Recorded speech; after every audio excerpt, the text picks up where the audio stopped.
Hey guys, today's shoot.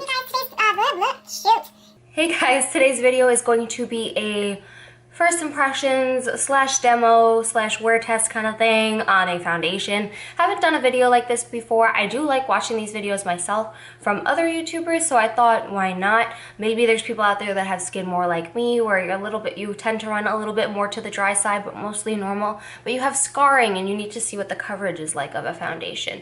So I thought maybe it'd be helpful, or maybe you guys would just like to see it. So today I use the Remarkable Foundation from Marc Jacobs. Oh Jesus. With the matching primer, because I'm kind of weird like that, and if I can get both, I will use the primer that it's meant to go with. You will see how I apply it and everything in a little bit. I have recorded all that already. I am wearing it right now, so you could see my opinions on how it goes on, and at the end of the day, I'm going to check back in and let you guys know what I think. At this point, I like it, but it's going to be a long day, and things could change, so we'll see. It's the first time I've ever worn it as well, so this is a completely, complete first impressions. Now this foundation retails for $55, which is a little bit expensive for a foundation, but you only need a few drops, so for me, it was worth trying. I've heard great things, and I was okay with it. I was going to try the Hourglass foundation, which is like 46 bucks, but like you get more product in this. Yes, it's a $9 price difference, but you get more product in this. And secondly, I know I need to use a lot more of that on my face probably for the coverage I want than I've seen with this, at least from what I've watched with other YouTubers. So maybe I'll try that in the future, but that's why I chose this one over that one. It has a good variety of color shades in my opinion. The lightest color is Ivory Light 10, and it goes all the way down to a Cocoa Deep 86, which is a very deep with red-brown undertones. So it goes pretty far. Of course, the one color I needed is the one that was sold out online, so I did go ahead and drive and get this at the store. My color is the second one in because I am pale. It is the shade Ivory 12, which is very fair with yellow undertones. So it's the lightest yellow toned one, and I feel like it matches me pretty well. I prefer to look yellow than pink, so that's what I went with. On the Sephora site, there is over 1,700 reviews, and it has 4 out of 5 stars, so that's a pretty good sign right there. That's just some information on the foundation. You're only supposed to need a few drops. They do have a brush that is meant to use with this. I think it's called the number 3 face brush, Marc Jacobs, whatever. I did not use that. I used other things. Sometimes you don't need everything. I should teach myself that lesson when I buy a new primer with every foundation I try. So I hope you guys enjoy this video. If you like this type of video, please let me know in the comments and I will do more. Please subscribe if you haven't already, and let's get to the demo. To start with the Marc Jacobs primer, I kind of have a thing for using the primers that are meant to go with the foundations, which is totally unnecessary. It's like my own thing, so. Just giving it a second to pump out. Okay. Little bit liquidy. I do smell the coconut a little bit. I am a little stuffy. Like I literally woke up maybe 10 minutes ago. So it feels kind of watery, kind of liquidy. Feels nice going on my face though.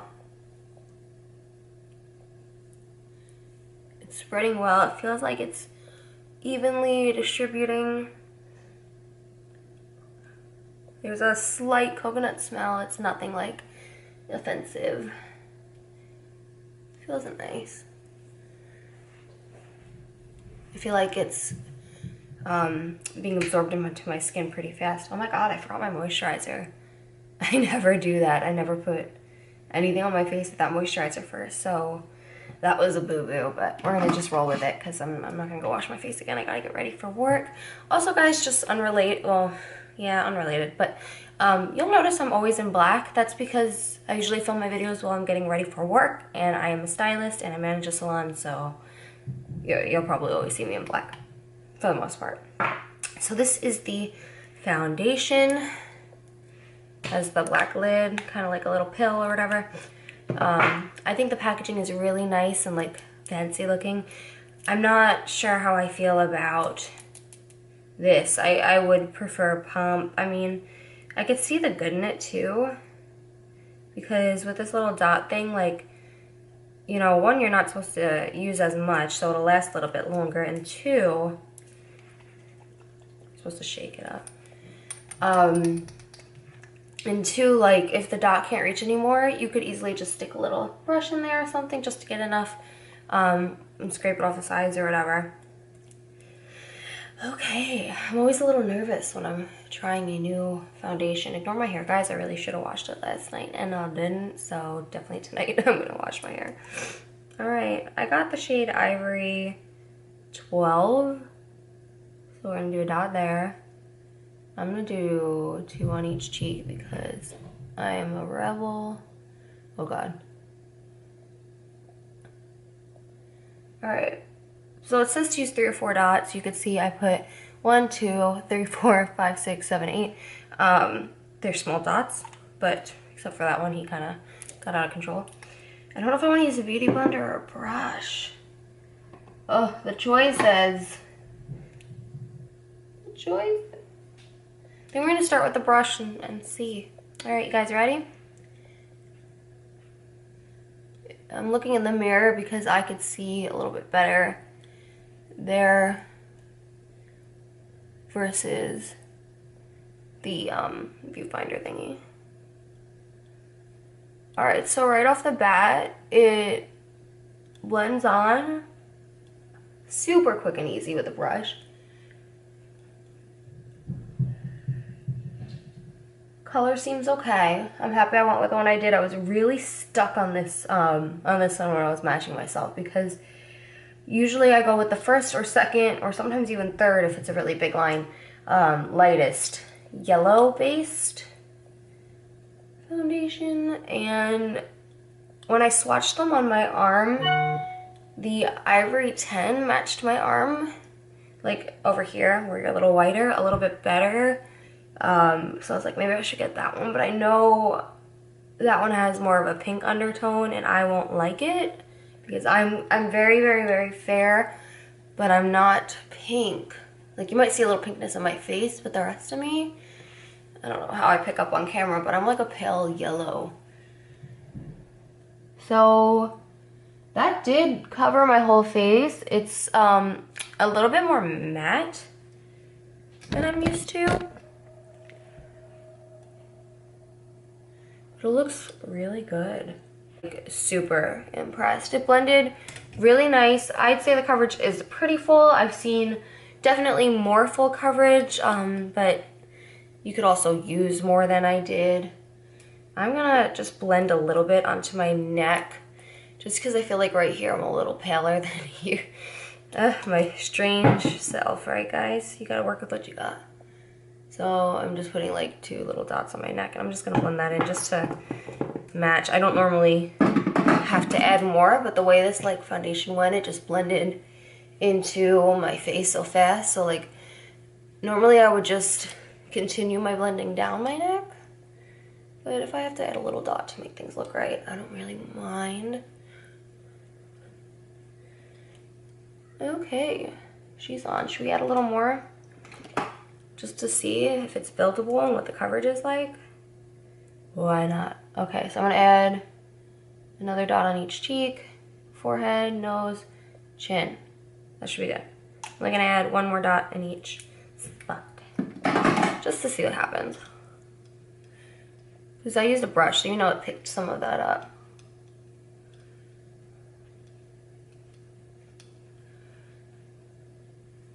Yeah, the coverage is getting a little bit more. It doesn't seem cakey. The change is, for me, kind of minimal, at least with the brush I'm using. This is a Morphe Y6 from that gold collection that I unboxed for you guys. All right, that's good. I actually have a damp beauty blender in case I wanted to further blend, but I don't need to. It feels like it dries really, really fast versus my Too Faced Born This Way, which is another one I really like. So yeah, this looks good. Hope the lighting's okay for you guys. I'm really trying to like get it right, but I feel like it might be like a camera thing. Somebody mentioned like exposure, white light or something, and I'm not really sure what that is. I'm not gonna lie. So yeah, that looks really good. I'm gonna go ahead and add some concealer. This is the Tarte Shape Tape in Fair. I'm definitely gonna pick up a few more colors on this. I really, really like this concealer. So as I apply this, I wanna explain something to you guys too. So originally I was returning some stuff to Sephora that I bought that I just really, you know, I didn't love it, and for the price tag, I'm not gonna keep it.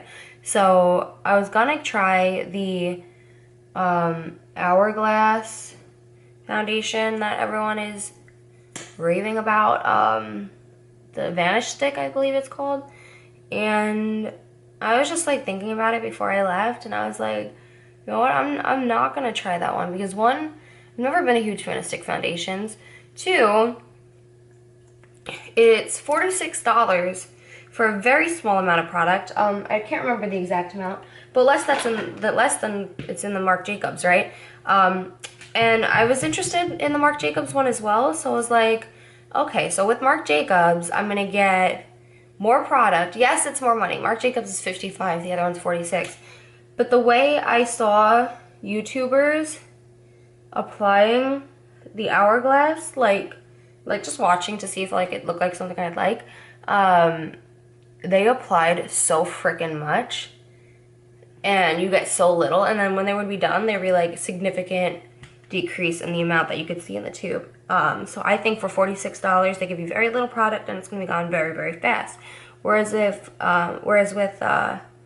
the Marc Jacobs, yes, the price point is a teeny bit higher. Well, $9 higher, I guess. It's $55. At least when I was watching people do it, you're getting more product. Two, they used way less product. So I was like, you know what, to me, that's a better bang for my buck. I'm probably gonna like it better anyway because of the liquid versus the stick. But you know what, I still may try the Vanish one eventually. I just don't know yet. It didn't seem logical when I could use this one. This seemed like the better value. I'm gonna add just a teeny bit more under my eyes. I'm like really looking tired today. Ooh. Camera makes me look like really pale. Like I am pale, but damn. What mode am I supposed to have my camera on when I film videos, guys? Do you guys know? I need to read more up on my camera or something. Maybe that'll be today's homework, we'll see. I got a lot to go do today though, like a really busy day at the salon. I'm totally booked and people are wanting more, so it's gonna be one of them days. Alright, so the foundation is on, the concealer is on. I know I look probably super frightening right now. I'm sorry guys, hide your kids. I'm sorry. I'm gonna go ahead and finish my makeup and I will check back in. Alright guys, so I am back. I have all my makeup on now at this point. I did film this look, so if you like how it's looking, then check, because this tutorial's coming up too. Yeah, so I really, really like how the foundation looks. My skin looks really nice. It is now 7:40, and I think I put the foundation actually itself on at like 7, so I get off work at 3. Should be home at 4, so I'll probably check in around 4. So, alright guys, I am back to do my check-in. It is now 3:49. Of course, I get a text as soon as I want to show you guys the time. Wait for that to disappear. Okay, so it is 3:49, if you could see that.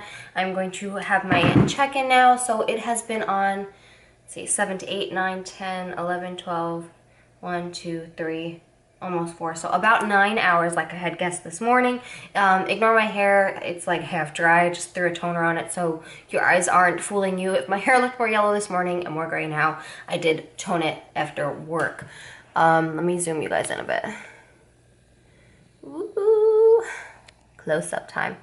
Alright, so this is how my skin is looking. Please remember that I did say I have some pitted scarring and things like that, so I don't have perfect skin. Do not judge the foundation on that.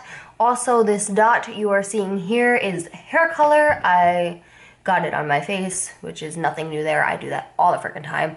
And then the fading that you see up here is from me getting my hair shampooed after the toner. So do not judge the foundation on that. Now, the first thing I noticed is it did oxidize a bit throughout the day. Me looking in the mirror, you don't really see it, but when I zoomed you guys in, I can see on camera a stronger difference between my neck and my face, which means it oxidized maybe about half a shade to a shade darker, which I'm not a huge fan of. So I would probably, you know, either bronze up my neck a little more next time I wear this, and I think that would be a perfect solution, or maybe because I need a lighter shade, but I really would rather use this than the pink toned palest shade. Now the finish still looks pretty good. It still looks matte. I do notice that it's settled into some fine lines around here and right around here. I'll zoom you guys back in so you can see that as well, hopefully. I don't know if you guys can see in those lines there, and in those lines there, it did settle in a little bit, or a little bit over here too, where I have a few little pitted scars. But overall, it looks good. I mean, we're talking 9 hours. I know a lot of people usually probably check in sooner than that, but I work, so, and I only wear my makeup on days that I work. Like on my 2 days off, which are Tuesdays and Wednesdays, I like to give my face a break, and I wear my glasses and no makeup usually. So the 9 hours, ignore my lipstick, and my makeup has gone to crap a little bit. It has been a longer day, and I was very busy.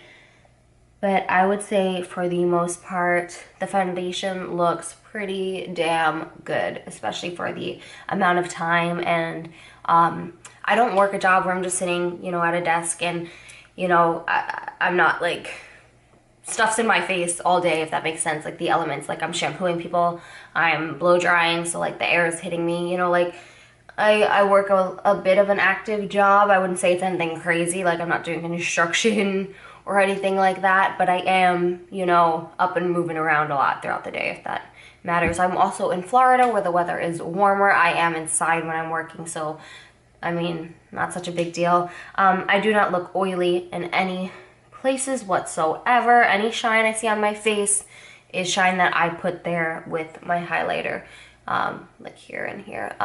Maybe in the camera it's looking a little oily on my nose, but in person I could tell it's not oil, it's just the highlighter. Yeah, my hair looks so crazy. So overall, I would say this is a really good foundation. I definitely would recommend it. I think it is worth the price point, because to me a good foundation is almost priceless. It's probably one of the hardest things for me to find sometimes, because my skin is just truly not, like, my skin and my eyebrows cause me the most challenges, I feel like. So besides the settling into lines and the slight oxidation, I can't find any faults to this foundation whatsoever. I mean, even like normally when I have my hair washed at work, like way more would be gone than is gone right now. I mean, I did ask her to be careful to not wash off my makeup, but still, like, usually I would see much more than that. Like here, nothing even came off on this side. So I'm pretty damn impressed. I hope you guys like this video. If you'd like to see if you guys would like me to do some more foundation reviews or demos, let me know. I have a couple in my collection that we could play with, or I could probably pick up some more as, you know, newer ones come out, or if you're interested in a certain one maybe. But yeah, this one, so far so good. I'm going to continue to wear it and see how I feel about it, see if it can be one of my holy grails. So thank you guys so much for watching. I really appreciate it. If you haven't already, please subscribe and leave me a comment, and I'll respond back to you. And until the next one, I will see you guys soon. Bye.